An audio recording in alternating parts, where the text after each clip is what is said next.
Rapid Read a Psalm a Day with Pastor Steve.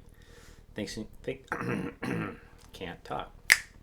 Thanks for joining me today, Thursday, September 3rd, on this edition of Rapid Read a Psalm a Day, while we look at Psalm 127. I'm here in the NLT version, and I will read to you. It's another song for the pilgrims as they ascend into Jerusalem. But it says it's a Psalm of Solomon. That's worth noting, my friends.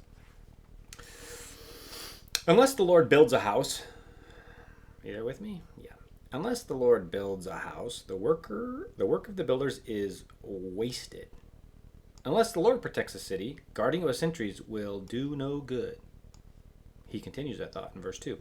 It is useless for you to work so hard from early morning until late at night, anxiously working for food to eat, for God gives rest to his loved ones.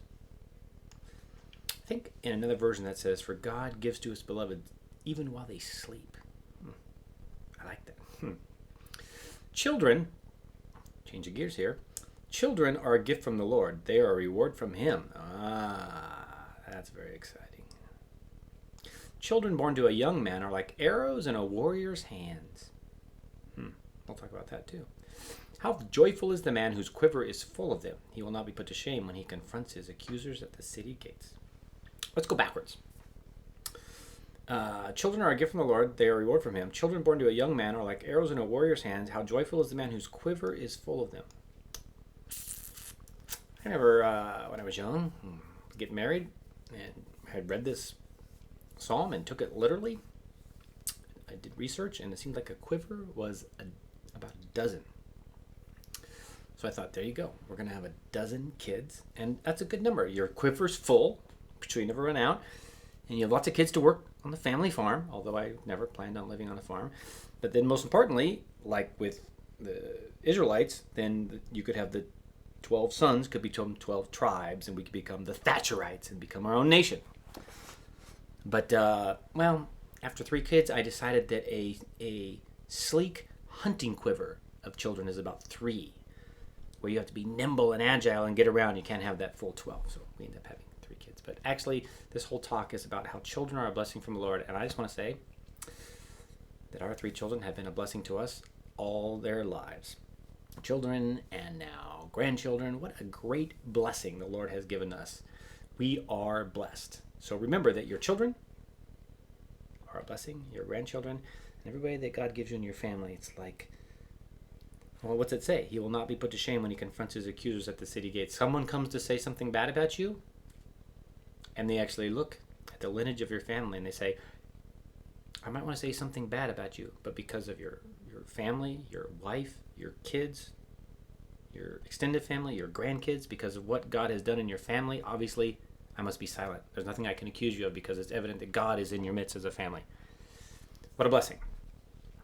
So remember that. But then let's talk about the first 2 verses. Unless the Lord builds a house, the work of the builders is wasted. So you are wasting your energy building a house. You are wasting your energy protecting a city if you don't have the Lord building the house or the Lord guarding it. It even says in more detail, it's useless for you to work so hard, early to late, and all this stuff, working for food, for God gives rest to his loved ones. Now, it's not saying, because Solomon was definitely a hard worker, he did a lot of things in his lifetime, it's not saying hard work is dumb, or working hard is wrong, or protecting a city is sin. It's saying that our labors are only fruitful when they're coupled with the blessing of God. That's the point, that we are the blessed ones who live under the Lord's blessing. And so my answer to you is work hard and pray equally as hard. In fact, some wise guy once said, not me, once said that prayer without work is beggary, but work without prayer is slavery. So they're saying when you pray, it's just begging if you're not willing to get in and be the answers to some of the prayers. You got to be willing to work hard, like it says here. But if all you're doing is working and you're never consulting God and asking for his blessing, then that's like slavery. You're just slaving away. So it's that combination of being in the Lord's blessing, being under his authority, consulting him, talking to him, praying for him, realizing that after everything I can do, there will be no success unless the Lord mounts up on my side, unless the Lord brings the victory, unless the Lord is supernaturally, sovereignly over me building a house, protecting a city, or working hard and providing for my family.